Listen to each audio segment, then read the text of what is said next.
Stone Circle, as you all may not know. They were our original house band back in the day, one of my favorite bands, and it's great to see you all. Thank you for being here today. And thank you all for your patience today. The weather's been kind of going this way and that way. I'm very patient, but I'm going to try to get the show on the road a little bit, but want to get some accolades out of the way. My name's Dan Leonard.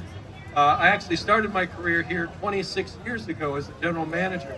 And I got to say, walking through the restaurant, I'm so proud of the team for keeping this all going. I don't know where Brad, our GM, is now, but a salute to him and his team for keeping it going. And if you can believe it, we have 11 day one employees that are still here. So I admire their passion, their work ethic for keeping this all going. So round of applause for our team, right? And I also got to thank our long-term original partners, Universal Orlando. Many are retired, but they were very special to us. Tom Williams, Rick Florell, Steve Jason, Karen Irwin, Mike Fury, and Fran Dow, rest in peace. Right. They were instrumental. I mean, we started here, and they really are brand advocates that made us all the way through. I don't know why I'm breaking up, but I apologize. Okay. Who wants to hear about the star of the show? Okay. I'm going to go on script for this. Can you hear me if I just talk? Okay. I'm going to go on script because I don't want to mess it up. So this is our Hemisphere Dancer. This aircraft originally began on August 22nd, 1955 as a long-range search and rescue platform for the U.S. Navy. As the largest member of the Grumman waterfowl series of amphibious airplanes, the Albatross served in the Navy until the mid-1970s. Build number 137928, there will not be a test, was retired from the Navy service in 1967, flown to the Military Aircraft Storage and Disposition Center.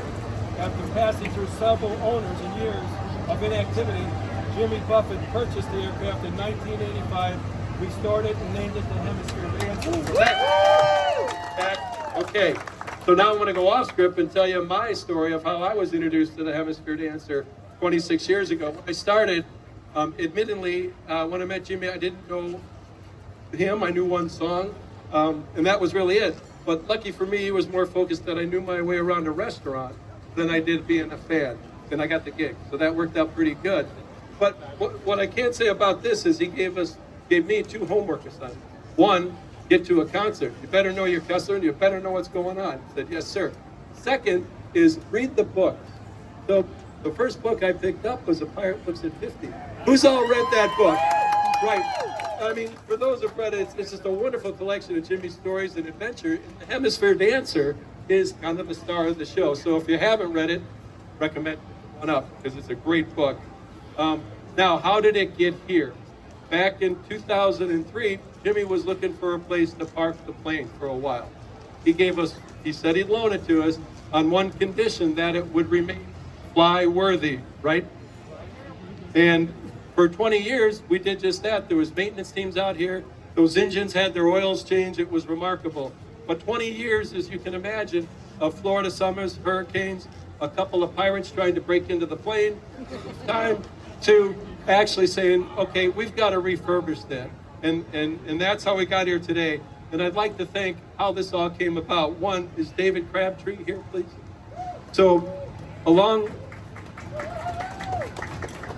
and we're going to bring Savannah up soon, so stay tuned. But thank you. We want a genuine thank you to the Buffett estate.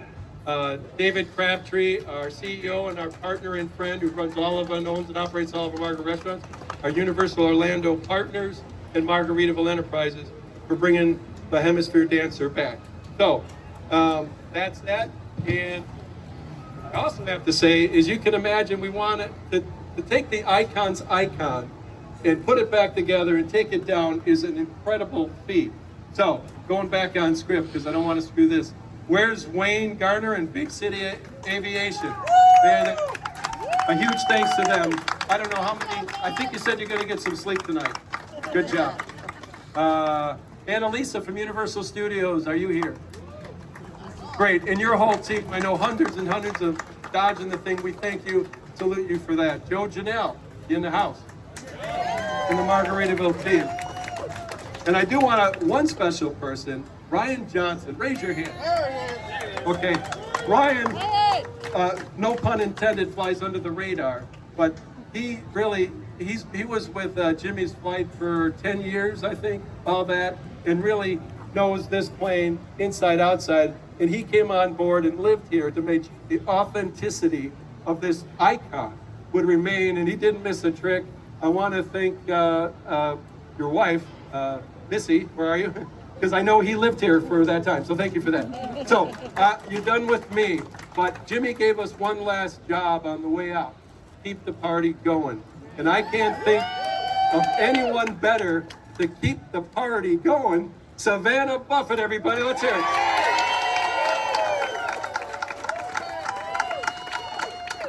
Thank you, Dan. Thank you, everyone, for being here. I'm an over 40 victim of fate, so I'm gonna throw on my readers, and if you don't mind, have a little prompty prompt here.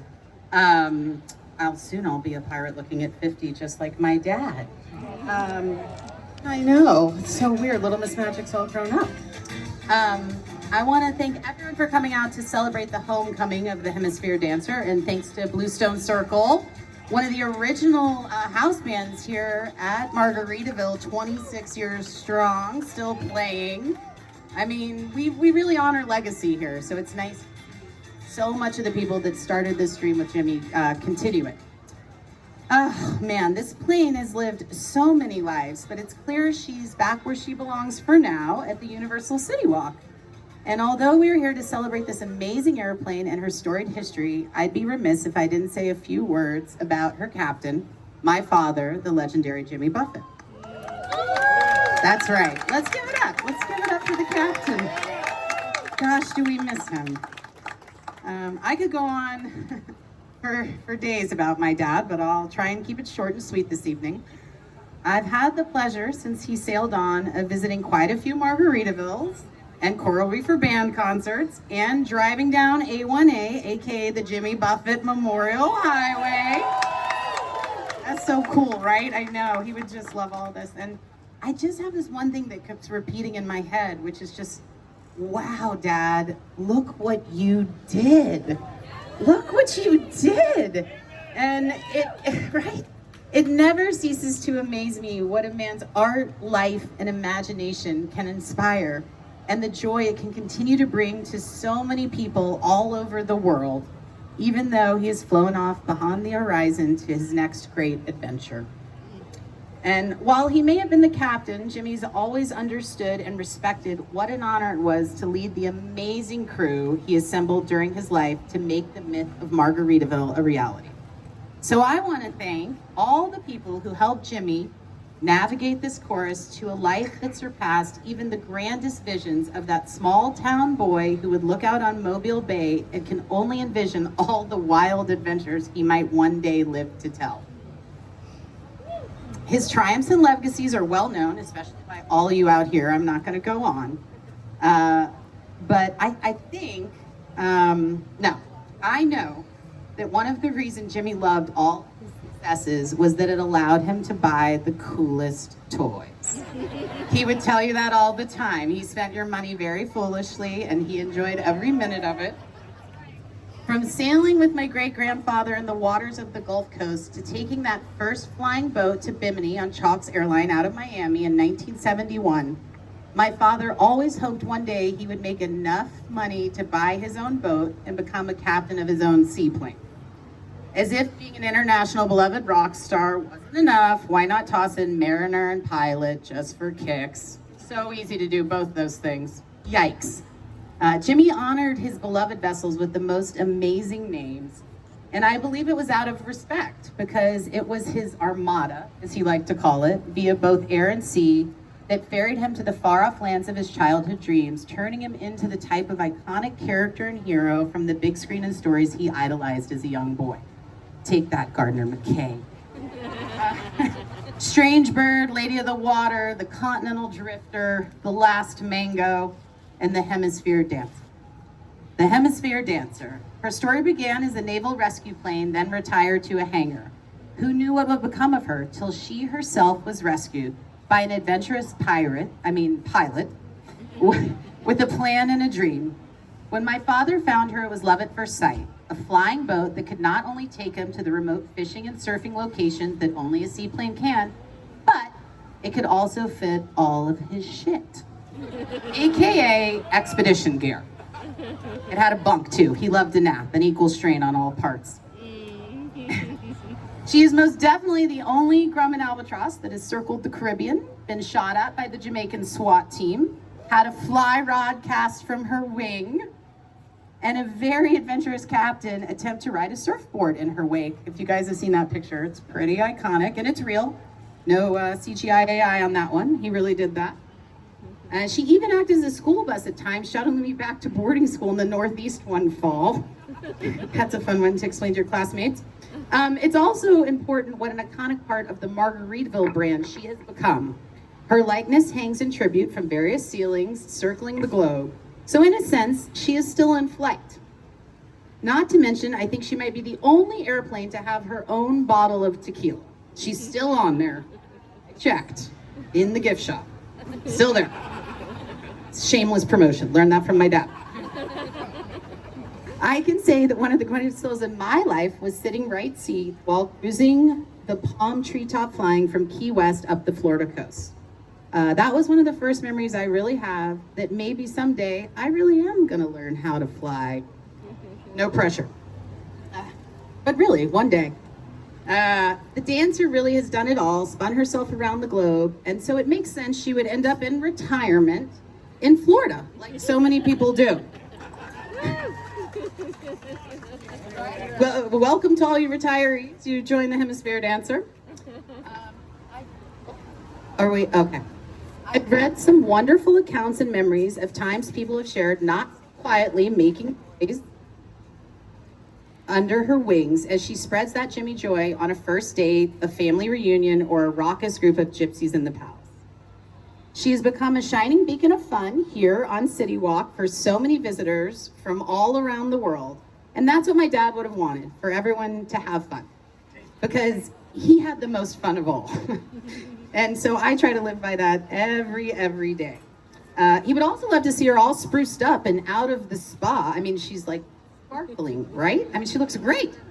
And technically, Dan mentioned she began her active duty in 1955, so August 22nd. So she's coming up on a big birthday. And I mean, she looks pretty good for 75, doesn't she? So as the song says, it actually turned out to be a beautiful day, the kind you'd like to toast. So why don't we have a toast here? Let's bring up Dan and Brad. And margaritas, right? Does everyone else have a drink? Yeah, I got something there. A land shark, a margarita, shameless plugs yet again. I don't know how I'm gonna hold this margarita. So I'm gonna say it all here.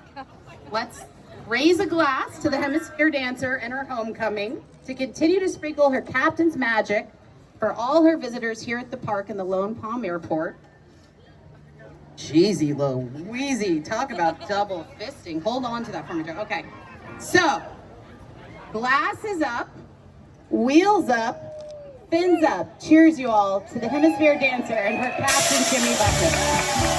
Thank you, Margaritaville. Thank you, Universal. Keep having fun. Keep the party going.